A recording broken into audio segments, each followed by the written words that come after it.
Shalom à tous, Baruch Hashem. On a le sroud de continuer la Torah 25 du côté Moran. On est dans la haute Dalet. Et donc, on reprend dans l'endroit où Rabbeinu Akadosh nous a expliqué que quand un juif il monte de niveau en niveau, eh ben, qu'est-ce qui se passe quand on monte au niveau supérieur, spirituel? Eh ben, on rencontre d'abord la couche extérieure de ce niveau-là. Et c'est ce qu'on appelle l'écorce, ce qu'on va appeler le Yetzer Hara pour nous, les tentations, l'imaginaire. Et de nouveau, l'imaginaire, il vient essayer de prendre le dessus sur notre âme et de nous faire croire que c'est pas pour nous la Torah, c'est pas pour nous le Beth Midrash, c'est pas pour nous la Hitbodedut, c'est pas pour nous la Gdusha, fermer les yeux, c'est trop extrémiste. Toutes sortes d'embrouillements qui viennent et de séduction qui va venir nous reperturber dans le service divin. Et c'est en réalité que l'évolution au niveau de-dessus, je rencontre juste les ennemis du niveau de-dessus. Et Rabbeinu Akadosh dit comment on fait pour maintenant soumettre ces clipotes-là, ces forces-là du mal? Eh bien, il faut dévoiler la grandeur d'Hachem. En dévoilant la grandeur d'Hachem, c'est le titre que j'ai mis hier dans l'écouter Moran, dévoile la grandeur d'Hachem et tes ennemis se feront petits. C'est-à-dire que quand Hachem il se dévoile, eh ben, le mal il se fait petit, il n'a plus de place d'exister, il n'a plus le droit à la parole. D'accord? Et donc, comment on dévoile la grandeur d'Hachem? On a expliqué, enfin, Rabbeinu Akadosh nous a dit qu'un des conseils pour dévoiler cette grandeur d'Hachem, c'est en faisant de la tzedaka. En faisant de la tzedaka, en donnant de l'argent à un juif, à un pauvre méritant, à un pauvre qui est digne de recevoir cet argent-là et à qui revient l'argent. D'accord? Et à ce moment-là, on a dit qu'on va dévoiler les couleurs qui sont contenues dans l'argent et dans l'or. On a dit qu'il y a des couleurs célestes, qui sont les sirot de Chesed et Gvura, qui sont contenues dans l'or et l'argent, dans l'argent et dans l'or, et qui vont se dévoiler au moment où on va faire la tzedaka, à un juif cachère, à un pauvre cachère. À ce moment-là, il va pouvoir se glorifier, il va pouvoir se manifester, se dévoiler, se manifester et se revêtir en fait comme un vêtement qui va se revêtir Kadosh Baruch Hu de splendeur, que toutes les créatures du monde, des mondes que nous on ne voit pas, ils vont voir Kadosh Baruch Hu, ils vont s'émerveiller d'Hachem à ce moment-là, quand ils vont voir Hachem revêtir on va dire, son vêtement de splendeur qui provient en fait de la beauté qui est dans le judaïsme, et en particulier dans l'or et l'argent, lorsqu'il revient chez un juif qui permet de dévoiler la gloire d'Hachem. Et bien à ce moment-là, toutes les forces du mal, quand elles voient la splendeur d'Hachem qui se dévoile, et ben elles se font petites, et donc ça nous permet à nous de monter au niveau suivant sans devoir rester stagné dans ces tentations et ces imaginaires, cette force de l'imaginaire du Yetzer Hara qui vient nous perturber quand on monte de niveau. Donc on reprend dans les mots, après cette toute petite introduction. Ok, il dit Azay Akadosh Baruch Hu, quand l'argent elle revient chez un juif, que c'est l'endroit où là-bas toutes les couleurs spirituelles, eh ben, elles sont cachées, c'est-à-dire toute la splendeur d'Hachem, la couleur c'est la splendeur, la beauté d'Hachem, elle se manifeste chez le Ham Israël, eh ben, quand l'argent et l'or qui contiennent en elle eh ben, la globalité des couleurs, de la splendeur, elle arrive chez un juif par la tzedaka, quand un juif il a donné, il va faire de la charité à son frère, eh ben, Kadosh Baruch Hu, il va se grandir et se glorifier avec cet argent-là. De dans la dimension où Hachem va dire c'est à moi qu'elle appartient l'argent, c'est à moi qu'elle appartient l'or. Entendu que cette faculté de l'or qui peut, de l'argent, comme on avait vu, que ça peut masquer la main d'Hachem, ça peut d'une part être un voile à la main d'Hachem, une personne tombe dans l'idolâtrie de l'argent, quand elle revient, elle est utilisée par un juif, il est conscient que c'est Hachem qui a donné l'argent et qu'il la donne à un autre juif pour faire de la tzedaka, et un juif qui va l'utiliser pour servir Hachem, et ben on voit véritablement que l'argent et l'or, ils reviennent à Kadosh Baruch Hu, et que c'est Kadosh Baruch Hu qui gère tout ce monde-là avec bonté et avec amour. Et ça va faire donc un vêtement de Yesha. Yesha, c'est un mot qui paraît bizarre, un vêtement de délivrance, on ne sait pas trop comment ça veut dire. Qu'est-ce que ça veut dire? Et Rabbeinu Akadosh nous dit que Yesha, c'est un langage de Istakluta, un langage de vision. Como Yisho et Hachem, tournez-vous pour voir Hachem. Le mot Yisho et Yesha, c'est les mêmes mots. Et donc, de là, on apprend qu'en réalité, c'est un vêtement que Hachem va se paraître, un vêtement spirituel, qu'Hachem il va mettre sur lui, et qui fait que tout le monde va le regarder. Donc, qui c'est qui va le regarder aussi? C'est les forces du mal. Les clipotes vont tourner vers Hachem qui se dévoile qui se revêt à ce moment-là d'un vêtement splendide. Et les forces du mal, à ce moment-là, quand nous on fait la tzedaka, comme disait Israël hier, ben, la tzedaka, plus on va la faire avec Messirut Nefesh, plus on va sentir que ça nous fait mal, entre guillemets. On a un effort de devoir se dépasser dans la tzedaka, plus ça va avoir un effet escompté de dévoiler la grandeur de la Kodesh Baruch Hu. Mechamat PR, Akol Mistaklin Bo, qui Kula Mitavin Istakel Bo. Et tellement il est splendide, le vêtement caché, il se revêt quand on fait de la zaka avec de l'or et de l'argent entre juifs. À ce moment-là, tout le monde regarde la Kodesh Baruch Hu parce que tout le monde veut voir ce vêtement-là. Ok, donc on reprend le commentaire du Rav. Donc il nous dit Nimsa, Shalidé, Akesef Azal, Shantim Oto le Tzedaka, Mitgadel Mitpayer Gvod Hashem. Ou Beikar, Alidé Amamon, Shel Zaka, Shemitgale, Shakesef, Shach Hashem. Voilà ce qu'on a expliqué nous, hier que le Rav dit ici, que quand justement on fait la Tzedaka, eh ben, on dévoile quoi? On dévoile que l'argent, elle appartient à Hachem, que c'est Hachem qui nourrit et qui subvient aux besoins de chaque créature, que ce soit celui qui a fait la Zdaka, ou à celui qui a reçu la Zdaka. Celui qui fait la Zdaka, il dévoile qu'il est conscient que c'est Hachem qui va donner son argent, qu'il a déposé de l'argent chez lui et qu'il a une mission avec cet argent-là, et celui qui la reçoit, hein, eh ben, il prend conscience lui aussi de la gloire d'Hachem, que Hachem, il lui fait parvenir sa Zdaka par l'intermédiaire et qu'il reçoit cet argent-là d'Akadosh Baruch Hu. Okay. Donc à ce moment-là, toutes les forces du mal, elles s'annulent. Aval, on reprend les mots de Rabbeinu Kadosh. Kol zman she'akesef ezav etzel ha'akum azay ha'gvanim ne'alamim oram ve'nameirin ki en sham mekomam ki en mekomam ela etzel ish israeli miprinat Israël shabecha et par ki sham per ha'gvanim. Il dit les goïms chez eux, eh ben en réalité toute cette splendeur, cette beauté-là, elle est cachée. Ça ne se voit pas chez les goïms. Il n'y a pas de lumière quand les goïms ils vont avoir de l'argent, même si c'est de l'argent et de l'or qui, à leur racine spirituelle, elles contiennent des couleurs extraordinaires, des sphirotes très très élevées qui permettent à Kadosh Baruch Hu de se glorifier de ça. Quand ça arrive chez les goïms, ça ne marche pas. Tout est volé là-bas. Tout est complètement caché. L'argent, il devient terne. L'or, il devient terne. Il perd sa splendeur et sa beauté spirituelle qu'elle renferme. Le dévoilement d'Hachem qui peut se passer à travers l'or et l'argent, on va dire qu'il s'éteint lorsqu'il arrive chez les goïms. Parce que ce n'est pas là-bas l'endroit propice à l'argent pour qu'elle puisse s'élever. Ce n'est pas à eux que revient véritablement la gloire, entre guillemets, et la beauté véritablement qui est la beauté d'Hachem. Nous, même Israël, on est censé être quoi? Le reflet de la beauté d'Hachem. On a été créé Betselem Elohim à l'image d'Hachem. Normalement, un juif, notamment avec l'utilisation de son argent, ben, il va refléter la grandeur d'âme qui reflète qui est à l'intérieur de lui, qui est Akadosh Baruch Hu. Et c'est ça la splendeur d'Akadosh Baruch Hu. Quand à travers l'âme Israël, on dit, wow, quel Dieu extraordinaire, comme Atov Hachem, comment leur Dieu il est grand, etc. Et vraiment, quand tu vois les Juifs, comment ils font la tzedaka, c'est impressionnant. C'est pas un truc que tu vois dans les autres nations. Ça n'existe pas. Les gens nous prennent pour des fous quand ils nous voyaient. Moi, j'ai des amis quand leur comptable, ils voient combien ils font de dons, ils disent pas possible, vous faites de l'arnaque avec. Des gens qui ont beaucoup, beaucoup de moyens, Baruch Hashem, Daïna, Hashem leur donne encore et encore. Et quand les comptables, ils voient les sommes qui sont sorties dans les dons, ils disent, mais c'est pas possible, tu ne me dis pas que tu donnes vraiment cet argent-là en charité. T'es un malade. Donc nous, on dévoile une vraie émouna, c'est-à-dire dans cet argent, chacun à son niveau, c'est un dévoilement pour lui, et même pour l'égoïsme, pour le monde entier, d'un bitaron, que Hachem, c'est lui qui gère le monde et qui gère en particulier tout le lien de l'or, de l'argent, de la nourriture, de la parnassa, du pouvoir, etc. Et donc quand ça arrive chez l'égoïsme, l'argent par contre, il n'y a pas de lumière là-bas. Chez l'égoïsme, il n'y a pas d'or, il n'y a pas de splendeur dans cet argent-là, parce que c'est leur endroit de l'argent, où est-ce qu'il doit revenir l'argent? C'est ce qui va se passer à la fin des temps. Les goïms vont venir nous amener l'argent. Ils vont venir nous payer, les goïms vont venir nous amener l'argent directement comme un aimant. L'argent, elle va revenir chez nous naturellement. Parce que l'endroit de l'argent, elle est chez un riche israélien. D'ailleurs, il dit Rabbi Nathan, je disais, on écoutait la fois ce matin, Rabbi Nathan, il dit que c'est pour ça que dans le éphod, sur le pectoral qu'il y avait le Kohen Gadol, il y avait des pierres précieuses qui avaient chacun une couleur où là-bas il y avait marqué le nom des tribus. Et c'est des pierres qui valaient énormément, qui avaient qui valaient une somme astronomique. Et là-bas, il y avait des couleurs, il y avait les noms des tribus. Parce que c'est ça, justement, c'est que la globalité des couleurs et des splendeurs, oh, comment ça va, Julien? La globalité des couleurs et des splendeurs et de la gloire d'Hachem, elle se cache à travers la spécificité de chaque Ben Israël. Que chaque Ben Israël, il a une couleur spécifique, il a une splendeur qui renferme en lui spécifique, une beauté particulière. Et ça, c'est ce qu'on voyait sur le pectoral du Kohen Gadol. Et quand l'homme Israël, il est Béchalom, c'est quoi le pectoral du Kohen Gadol? Le pectoral du Kohen Gadol, c'est un endroit où tout le homme Israël, il est uni. C'est un endroit où est-ce qu'il est sur le cœur du Kohen Gadol, c'est-à-dire dans le cœur du tzaddik. Là-bas, il y a toutes les âmes du juif qui sont unies.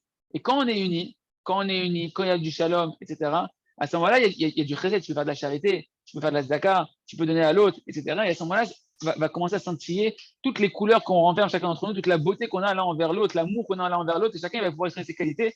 Et ça fait cette gloire d'Akadosh Baruch Hu. C'était sur le pectoral de Aaron à Cohen, qui est le symbole du shalom, et qui représente en même temps la richesse, que c'est quelque chose de très, très, très précieux. Et ça a été fait par l'argent du Ham Israël. Donc tu vois comment en réalité l'argent, comment elle doit revenir au Ham Israël et comment elle prend sa gloire quand elle est utilisée par le Ham Israël, en particulier au Beth Amikdash, c'était l'endroit où là-bas c'était de l'or, de l'argent partout, et c'était utilisé dans l'amour du Ham Israël pour l'amour d'Akadosh Baruch Hu. C'était fait minidvat libo, du don du cœur de chaque juif. Et là-bas, le Kohen, il représentait le shalom, l'union entre chaque juif. Okay. En tout cas, on continue, on reprend. Car l'endroit de l'argent, elle se trouve que chez un riche israélien. Miprinat Israël, Asher Becha et Par, comme c'est marqué Israël, par toi je vais me glorifier, Kisham Per Agevanim, parce que c'est là-bas que se trouve la splendeur des couleurs spirituelles, elle se trouve chez l'homme Israël. Et écoutez bien ce qu'il dit le Rabbeinu. Obligé à Akoum, Te'evil les Mammon Israël. C'est pour ça que le goy, il a faim de l'argent du juif. Il a une soif de prendre de l'argent, mais pas seulement de l'argent. Il veut l'argent du Yehudi. D'accord? C'est quoi?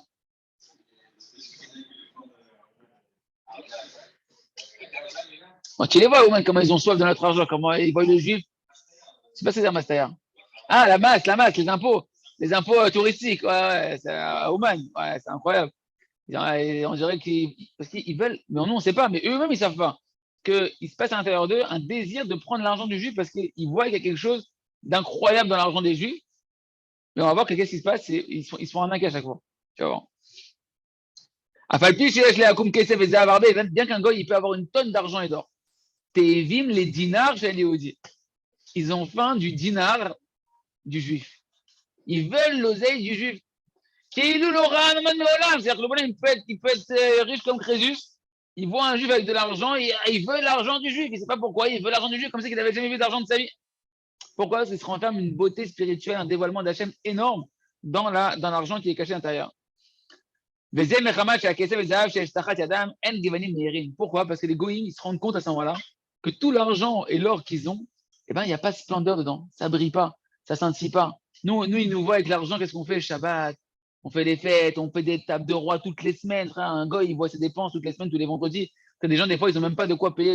Vraiment, ils sont un peu ric-rac et ils viennent, ils achètent la dame rose, ils achètent le truc, et les machins. Ils disent, mais c'est fou! C'est fou! Tu dis, non, au contraire, je viens témoigner qu'Hachem a créé le monde. Et qu'Hachem, c'est lui qui amène toute la bracha. Et Shabbat, d'après, il va ramener la bracha pour la semaine. Alors, je suis prêt à tout dépenser parce que je sais que c'est Shabbat qui va ramener la bracha. Il va ramener pour la semaine à venir. Ils sont malades, ces juifs.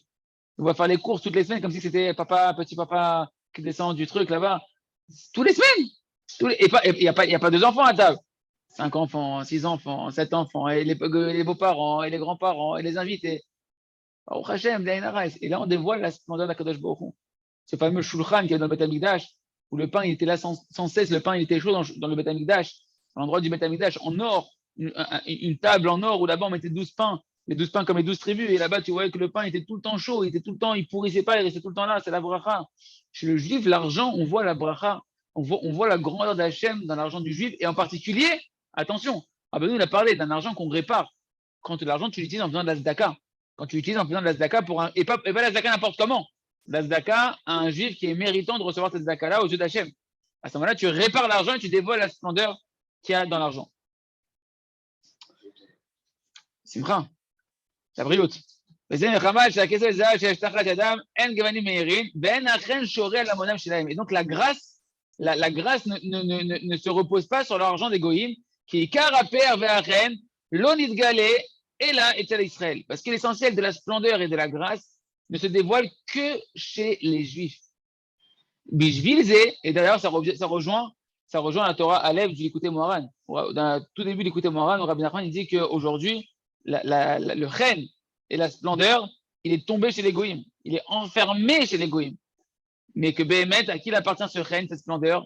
Il appartient au Ham Israël. Notre travail, c'est de le faire sortir de la galoute, de faire sortir ce chen, cette splendeur, cette beauté, de la faire sortir des goïms, les fameuses Nintosot Akdosha, les essentiels de Kedusha qui sont enfermés chez les goïms, qui sont enfermés, qui ne peuvent pas briller là-bas, et de les ramener dans le Ham Israël, de ramener la splendeur et le chen dans le Ham Israël. Et plus un juif il va être en adéquation avec la Emouna, avec la Kedusha, avec la foi en Hachem, à être Kadosh, à chercher à faire le Ratzon Hachem, et puis il va être un Kéli pour dévoiler la splendeur d'Hachem qui le renferme en tant que juif par l'âme juive qui reprend en lui. C'est pour ça que le tzaddik, Rabbeinu va dire dans une autre Torah du Likutei Moharan que le tzaddik roua pe'er va'yofi shel kol ha'olam. Le tzaddik, c'est lui la splendeur et la beauté du monde entier parce qu'il est, on va dire, il est lui le mamash quand Yosef il reçoit tout l'argent du monde. Là-bas, on voit la plus grande splendeur, on voit une perfection chez Yosef qu'on voit chez nulle part ailleurs dans la sagesse de l'utilisation de l'argent, de l'optimisation de l'utilisation de l'argent, comment il va la répartir à ses frères. Alors que ses frères, qu'est-ce qu'ils l'ont fait? Ils l'ont vendu, ils l'ont pourri, ils voulaient le tuer, etc. Il va les nourrir pendant 80 ans sans rien leur dire, les faire vivre dans une vie. Tu vois une grandeur d'âme extraordinaire chez Yosef Hatzadik. Et Yosef, il renferme en lui toutes les âmes du Ham Israël, toute la splendeur. En lui, il y a l'amour de tout le Ham Israël.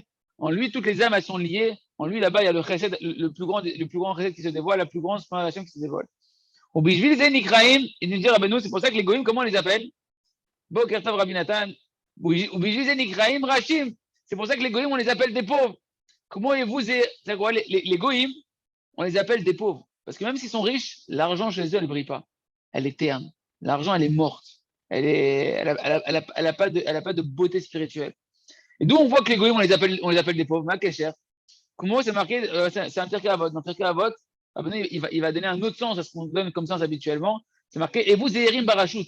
Dans Pirkei Avot, Perek Bet, c'est marqué, faites attention aux autorités normalement. Et Rabbeinu va dire, on ne parle pas des autorités ici, on parle des autorités dans le sens des goïms, des autorités des goïms, et on parle des goïms, et là-bas, rajoute les autorités goïm, on va dire les autorités non juives, rajoute, ça vient du mot rash. Rash, c'est la pauvreté. Donc il dit, sache que les goïms, même s'ils sont riches, tu as l'impression qu'ils sont riches, etc., ils sont pauvres. Ils sont pauvres parce qu'il n'y a pas de splendeur dans leur argent, il n'y a pas de beauté dans leur argent, il n'y a pas de bracha dans leur argent, il n'y a pas de dévoilement d'Hachem dans leur argent. Au contraire, chez eux, l'argent, pourquoi là-bas, on va dire que l'argent ne brille pas? Parce que chez eux, l'argent, elle masque Hachem. Tout leur argent, si on veut donner un sens un peu à notre niveau de ce qu'on est en train de dire, chez les goïms, l'argent, ils l'utilisent pourquoi? Pour occulter la présence d'Hachem, pour faire croire qu'ils existent comme une puissance, comme il dit Rabbi Nachman dans le conte de la Tfila, du Baal Tfila, du maître de la prière, que chacun avec son argent, il se prend pour une divinité. Et plus il a de l'oseille, et plus il croit qu'il a une divinité qui est plus grande que l'autre. C'est une star.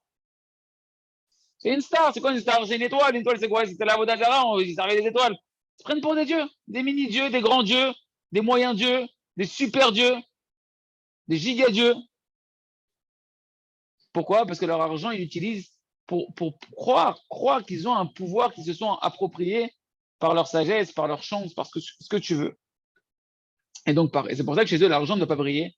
Et chez nous, par contre, l'argent, elle est un dévoilement. Elle est un grand dévoilement d'Hachem, comme on s'en sert pour la Zdaka. Plus une personne va faire de la Zdaka, et elle va la faire avec cœur, et elle va la faire avec reconnaissance que c'est Hachem qui l'a missionné, cet argent-là. Il n'a pas de gava. Il sait que cet argent ne lui appartient pas. Il sait que cet argent, il a que le srout énorme d'être choisi par Hachem pour que par lui passe la bracha et de pouvoir la redistribuer à des juifs à Goudim. À ce moment-là, tu dévoiles pour tout le monde la grandeur d'Akadosh Baruch Hu. Je suis très content parce que quand je l'ai fait tout seul, cette Torah, ça me parlait beaucoup moins que quand je vous l'ai fait, quand on la partage ensemble. Mais maman, je me suis retrouvé, ça se clarifie beaucoup plus. Ils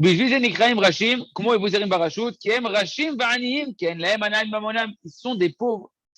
Ils sont des pauvres et misérables. Pourquoi? Parce qu'ils n'ont pas de profit véritable de leur argent.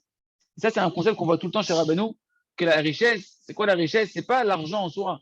C'est comment tu profites positivement, combien il y a de la bracha dans ton argent, combien cet argent-là, tu vas en tirer un profit véritable, un profit qui va t'amener du bonheur dans ta vie. Keilou emanim, c'est comme ça qu'ils étaient des pauvres. Ou Tevin, les mamoches d'Israël, et donc ils vont avoir faim de l'argent du juif. Qui a l'aider mamonam chez l'Israéli, choré à PR ve'achen, ve'akol Tevin, nistakel à la PR ve'achen. Parce que par l'argent du juif, du israéli, eh ben, il règne là-bas, il va résider là-bas, la splendeur, la grâce. Et tout le monde a faim et veut voir cette splendeur qui se dégage, cette beauté qui se dégage chez les Juifs. C'est que les Juifs sont toujours pointés du doigt, d'accord? Les Juifs sont toujours pointés du doigt, ils sont toujours vus comme une forme de gloire dans le monde, qui dit pourquoi la gloire leur appartient, etc. On nous remet en question parce qu'on ne le fait pas correctement. Mais véritablement, on voit que dans le même Israël, il y a une lumière spéciale qui se dégage et tout le monde veut le regarder. Ça en particulier dans l'argent du juif et en particulier quand le juif va utiliser cet argent, Bigdusha ou Tara. Je veux comprendre pourquoi aussi maintenant il y a beaucoup de marloquettes, il y a beaucoup de sitra achara qui s'attachent sur les tzadikim au sujet de l'argent. Parce que justement, il y a tellement là-bas, dans l'argent des tzadikim, il y a tellement une splendeur extraordinaire qui se dégage que les forces du mal, elles voudraient ne pas pouvoir laisser cet argent-là se dévoiler. Parce que chez les tzadikim, l'argent là-bas, elle trouve toute sa splendeur. Mais quand la splendeur, elle se dévoile, qu'est-ce qui se passe? Les forces du mal, qu'on appelle ça? Elles se rabaissent. Elles sont obligées de s'en aller. On dit devant la grandeur d'Hachem qui se dévoile, elles se rabaissent. Donc tu comprends pourquoi on essaie de faire en sorte que les tzadikim ne reçoivent pas d'argent, que les tzadikim, on essaie de casser tout l'argent que les tzadikim reçoivent, etc. Parce que c'est un dévoilement d'Hachem que nous, on n'a pas conscience que le tzadik, quand il prend de l'argent, quand il utilise de l'argent, quand il va redistribuer cet argent-là, il fait des dévoilements d'Hachem extraordinaires dans le monde qui tuent la citra achara. Donc tu comprends pourquoi il y a des propagandes autour des grands tzadikim pour essayer de casser tout ça. Aujourd'hui, moi, je connais un tzadik qui n'est pas très loin de chez nous, peu importe, qui a dit clairement, ne me donnez plus d'argent. Vous venez me voir, vous me donnez plus d'argent, tellement ça fait des histoires, tellement autour de moi, il y a des histoires juridiques qui sont autour de moi, qui sont, si on entend que vous m'avez donné de l'argent, on peut me mettre en prison, on peut truc, etc. Ils vont donner de notre manière, mais de manière cachée. Parce que tu sens que les forces du mal, ça les dérange. Ça les dérange quand un juif, un tzaddik qui reçoit l'argent, le tel dévoilement qui se passe d'Hachem là-bas, il y a un tellement grand dévoilement que c'est chez lui que l'argent doit revenir. Oui, il n'y a que lui qui sait utiliser l'argent sans soif de l'argent, sans appétit de l'argent et qui sait la redistribuer vraiment à qui doit la redistribuer, qui ne se l'approprie pas, que les forces du mal, elles vont se battre pour que non, qu'il ne faut pas que l'argent arrive là-bas, parce que là-bas, il nous égouille à chaque fois le tzaddik, quand il utilise l'argent correctement, il nous anéantit.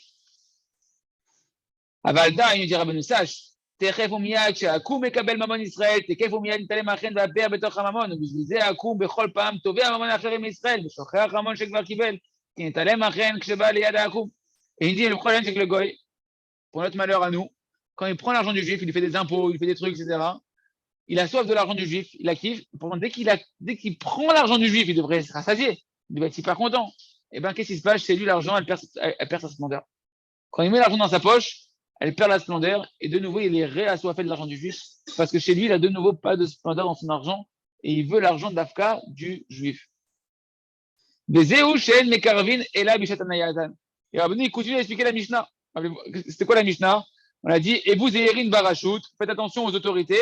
La suite de la Mishnah de Pirkei Avot, c'est parce qu'ils ne se rapprochent de toi que pour leur profit. Tant qu'ils peuvent profiter de toi, les autorités, les politiques, etc., ils viennent et se rapprochent de toi. Dès qu'ils n'ont plus d'intérêt, ils te zigouillent ou ils t'abandonnent. D'accord? Et bien, il dit, Rabbeinu, ici, de quoi on parle? On parle des goïms. Rachut, c'est les goïms qui ont une sensation d'être pauvres tout le temps de leur argent, alors qu'ils sont remplis d'argent. Ils ont une sensation d'être pauvres, de ne pas avoir d'argent, parce qu'ils ont soif de l'argent du juif. Et c'est quoi la suite de la Mishnah? Chez En Nidkarvin et la Bishatan Adam, ils vont se rapprocher de toi qu'au moment de leur profit, c'est que quand ils prennent l'argent, à ce moment-là, juste au début, ils vont avoir une sensation de se rapprocher de toi pour prendre ton argent, qu'ils croient qu'ils vont kiffer. Et pourtant, dès qu'ils vont avoir cet argent-là, et ben, cet argent, elle va perdre sa valeur. Et donc, ils n'auront pas rassasié ce qu'ils voulaient. Okay. Et donc, tout ce qui t'aime, tout ce qui se rapproche de toi, tout ce qui te font des sourires, c'est que pour te sucer d'argent. Ouais.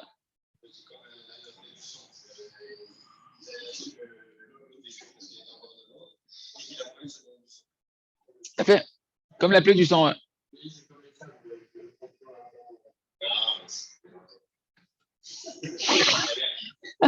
Mais c'est Bechinat, et ça c'est la dimension de quoi? Il dit Rabbeinu, Chen Be'ene Hashem. C'est marqué au propos de Noach. Noach Matzah Chen Be'ene Hashem. Et Noach, il a trouvé grâce aux yeux d'Hachem. Ene Hashem, Zegevani Minaim. C'est quoi les yeux d'Hachem? La grâce d'Hachem. Les yeux d'Hachem, c'est les couleurs célestes qui se retrouvent dans les yeux. Dans les yeux, il y a des couleurs, il y a un mélange de couleurs. En particulier, dans les yeux, il va y avoir le chesed, la gvora et la tiferet qui vont se marier dans les couleurs de l'œil. D'accord? Donc, quand on parle des yeux d'Hachem, on parle des couleurs justement qui sont renfermées dans la splendeur qui peut se dégager des Juifs. Des Juifs, lorsqu'ils vont faire la tzedaka avec l'argent et l'or qui renferment en elle ce potentiel de splendeur d'Hachem qu'on peut dévoiler, ces couleurs merveilleuses qu'on peut dévoiler. Quand on parle des couleurs, il faut imaginer justement simplement la notion de splendeur. C'est la notion de splendeur, c'est la notion de merveille, de gloire qui se dévoile ici. D'accord? Quand tu vois un arc-en-ciel, tu vois un peu d'artifice, c'est merveilleux, tu sais, waouh, que tu mets des couleurs sur un tableau, etc. Le tableau, il prend toute sa splendeur. Il ne faut pas rester dans le côté couleur, il faut voir le côté ici, à chaque fois splendeur. Et donc, en fait, Noach, il a trouvé grâce aux yeux d'Hachem. Les yeux d'Hachem, c'est la splendeur qui est renfermée potentiellement dans l'argent et dans l'or, que lorsque nous, on va faire de la tzedaka et qu'on va utiliser correctement cet argent pour Hachem, on va les dévoiler. Chez Sham, Ikar, Chen, Ve'aper, c'est ça, Chen. Le Chen et le Père, la splendeur et la grâce se trouvent dans les couleurs qui est renfermées dans l'argent et l'or quand on va utiliser correctement l'argent en faisant de la tzedaka, etc. Et d'après, il nous dit le Rav Arush ici chez Yerrier, que justement à l'époque de Noach, pourquoi il nous ramène le verset de Noach? Parce qu'une des fautes, la faute particulièrement sur laquelle le sort le décret du Maboul il a été décrété, c'est la faute du vol. Le vol, c'est quoi le vol? C'est la mauvaise utilisation de l'argent. C'est d'Afka l'extrême opposé de la bonne utilisation de l'argent. Au lieu de faire de la tzedaka, non seulement que c'est même pas que tu la gardes pour toi, c'est que tu vas voler Chas Shalom, tu vas te raloueder, tu vas prendre de l'argent à qui revenait l'argent, tu vas la prendre pour te l'approprier. C'est-à-dire que tu vas aller à Kedekar, te prendre pour une divinité qui peut aller choisir de prendre l'argent qui appartient à un autre pour te l'amener chez toi. Et c'est ça la faute, c'était ça la faute qui a tranché la plaie du Maboul. Et Noach, lui, Matzachen Be'ene Hashem, il a trouvé grâce aux yeux d'Hachem parce qu'il y avait une grâce qui se dévoilait à travers Noach dans les yeux d'Hachem. Pourquoi? C'est les yeux d'Hachem. C'est la splendeur des couleurs qui sont enfermées dans les yeux d'Akadosh Baruch Hu qui se manifestent quand Hachem il voit avec ses yeux qu'on utilise l'or et l'argent qui renferment en elle ces potentiels de splendeur, de dévoiler la main d'Hachem, comme il l'a fait Noach en faisant de la tzedaka, en faisant de la charité avec cet argent-là, on est dans le Ham Israël, on est dans son entourage avec cet argent-là. Et c'est ça qui a trouvé grâce aux yeux d'Hachem dans Noach. C'est ce reine-là de l'utilisation de l'argent correct par rapport à toute la génération, que toute la génération, il faut imaginer, un monde entier corrompu. Tu en as un seul qui est là avec son argent, lui, il ne vole pas, lui, il est honnête, il fait du bien avec, il cherche à donner, etc. Ça, c'est la grandeur de Noach, et c'est ça cette dimension de Chen Ben Hachem. Il nous dit Rabbeinu, Shamach, Avimelech, les Sarah. Et c'est ça qu'il a dit à Avimelech à Sarah. Quand Sarah elle a été captivée, enfin, elle s'est retrouvée coincée chez Avimelech, la femme d'Abraham Avinu, Ine Natati Elev Kesef Leachir. Il a donné à la fin en récompense, enfin en cadeau, il a donné 1000 pièces d'argent, Elev Kesef, 1000 argent, à Abraham, qu'a priori Abraham il s'était présenté comme le frère de Sarah, comme il avait peur qu'on le tue, qui était aussi le frère de Sarah. Alors il a dit, je donnais. Quel, c'est son frère? Ils n'ont pas la même mère, mais le même père. Hein? Comment il vient Abraham et il dit c'est ma sœur? Pas mentir. Pas mentir. C'est ça? C'est demi-sœur. Non, mais ouais, c'était sa demi-sœur. C'était sa sœur. En tout cas, donc il s'était appelé, et donc dans le verset, il dit voilà, je t'ai donné 1000 pièces d'argent à ton frère, Ken. Et la suite du verset qui est très incompréhensible, il est Oulak Sout Einaim. Et maintenant, cet argent-là, il va être pour toi, Sarah, un revêtement pour tes yeux. C'est quoi cette histoire Sout Einaim? Il va être un revêtement pour tes yeux. Dans Bereshit, chapitre 20. Et Rabbeinu va expliquer c'est quoi la kavana dont on parle ici. C'est que l'argent, c'est quoi que l'argent que j'ai donné à Abraham, il va devenir pour toi une parure pour tes yeux. Maintenant, on commence à comprendre avec nous. Maintenant que Pharaon qui reprend le goy, qui avait de l'argent, beaucoup d'argent, qui n'a pas de valeur chez lui, qui n'a pas de splendeur chez lui, quand il la sort pour la donner aux Juifs, le contraire maintenant, c'est le goy qui donne de l'argent à un Juif, il va faire un cadeau à un Juif malgré lui un petit peu Avimelech parce qu'il a failli y passer, d'accord? Mais il se rend compte qu'il a échappé belle. Il donne de l'argent à Abraham. L'argent, elle sort du goy d'un endroit où elle n'avait pas de splendeur, d'un endroit où elle était éteinte, cet argent-là. Et dès qu'elle arrive dans les mains, les Yada Israéli, dans les mains du Juif, qui sont Sarah et Abraham, tout de suite, il a vu Pharaon, une splendeur, quelque chose de spécial qui s'est passé dans l'argent, qu'il ne voyait pas chez lui, qu'il a vu lorsqu'il a mis dans les mains de Abraham et de Sarah, qui a une lumière spirituelle, une splendeur d'Hachem qui s'est dévoilée ici. Et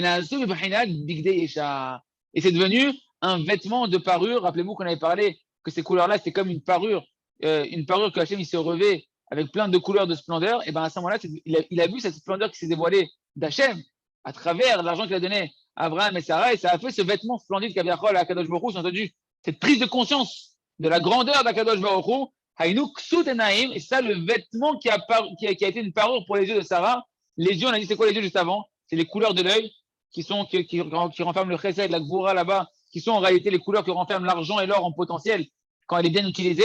Et ben, c'est cet argent-là qui sont les yeux. D'ailleurs, comment on dit?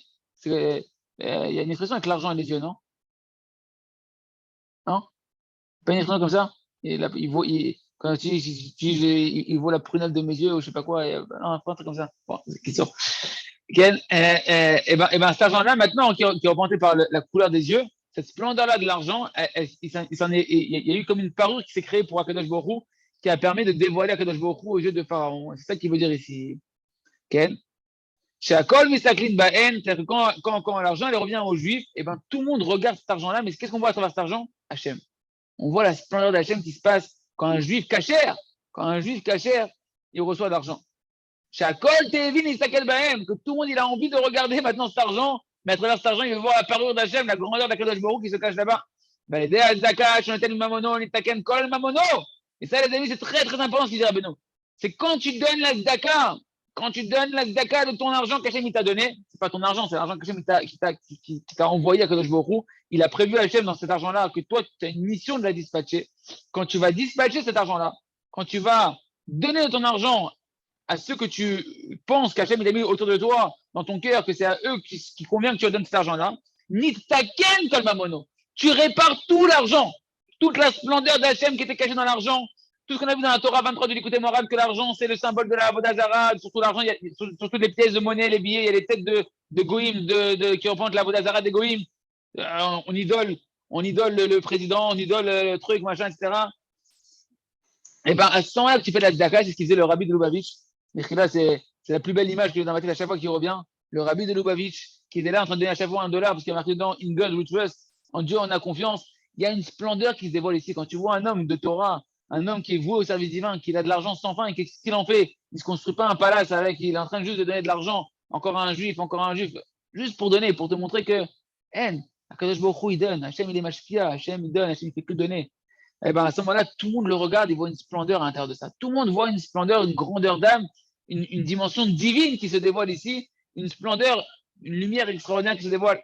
Ben, des tzedaka, je mamono, ni taken comme mamono. C'est que quand tu donnes la tzedaka, que tu répares l'argent, benit galina gevanin ou meherid, et que tu peux faire briller les lumières, les couleurs que renferme la beauté des âmes juives, que renferme chaque juif à l'intérieur de lui, tu peux la faire briller à ce moment-là et la faire illuminer. Et à ce moment-là, tout l'argent, elle retourne à sa source. Comme il a dit à Hachem, à moi appartient l'argent. À moi appartient l'or. Elle t'appartient pas à toi l'argent, elle m'appartient pas à moi. C'est quand j'ai conscience que l'argent ne m'appartient pas, c'est quand je la donne. Parce qu'Hachem m'a ordonné de la donner. Parce que je sais que j'ai un petit bouille, que Hachem m'a donné de l'argent et c'est pas normal que j'ai plus d'argent que lui. C'est pas normal que Hachem me met en face de moi une personne qui pourrait recevoir de l'argent de moi et que moi je sens que je pourrais lui donner. C'est pas un hasard. C'est que Kadosh Baruch Hu, il a réparti pour justement nous forcer à nous unir, nous forcer à nous aimer, nous forcer à penser à l'autre, nous forcer à sortir de l'idolâtrie qu'il y a dans l'argent, du mensonge qu'il y a dans l'argent. Il nous a mis cette situation-là. Et nous, quand on travaille dans la tzedaka, pourquoi la tzedaka est utile, elle sauve la mort? Parce que la tzedaka, elle dévoile Hachem. La tzedaka, on est en train de voir que c'est un dévoilement d'Hachem. La mort, c'est les forces du mal. Ça fait fuir les forces du mal. Hachem, il se dévoile dans la tzedaka. La tzedaka, elle dévoile la Kadosh Baruch Hu. Et les forces du mal, même une personne, elle a fait des avérots, elle a des accusations sur elle, etc. Et qu'il y a des galères qui devraient lui arriver. Quand tu fais la tzedaka, Mamash, c'est une prière de pidyon nefesh, tu rachètes ton âme dans le sens où, les clipotes doivent venir sur toi, les forces du mal doivent venir sur toi, et il y a un dévoilement d'Hachem qui se passe ici, qui fait fuir les forces du mal. Mais il zaka yatani, donc c'est la dimension de quoi? C'est la dimension, donc c'est le même verset, un vêtement splendide que tout le monde veut regarder, un manteau de zaka, de charité, je me suis revêtu, il dit à Kadosh Baruch Hu, quand justement le Ham Israël, il va faire cette zaka-là, et bien à ce moment-là, il y a une parure qui attire le regard vers Hachem, qui se met sur Akadosh Baruch Hu, et c'est un manteau de charité qui revêt Hachem. C'est un manteau, c'est quoi un manteau? Une parure qui va attirer le regard, grâce à quoi? Grâce à la zaka de chacun d'entre nous qu'on va faire les uns avec les autres. Filou ze amaot, shlokrin ha'akum meitanu, nershav litzaka, kmo she'amur ha'ramanim zechonei yoracha, benoksayer tzedaka. Là, c'est un chidouche qui dit Rabbeinu. Il dit Rabbeinu, même les impôts qui nous prennent les goïms. Quand les goïms nous arrachent de l'argent, et que tu es obligé de donner de l'argent aux goïms, et bien Hachem, il considère ça comme la tzedaka. Akadosh Baruch Hu, il considère ça comme la tzedaka. Il ramène un verset, c'est marqué Venoksaïr tzedaka. C'est quoi les Noksim B'Am Israël, ceux qui vont venir prendre l'argent du Ham Israël, donc c'est les goïms ici, et bien Hachem, il va malgré tout le considérer comme une forme de tzedaka. Hachem, on continuera. Merci à Hachem demain de voir dans les versets comment comprendre tout ça. Merci à Hachem, Chazak ve Nitrazek.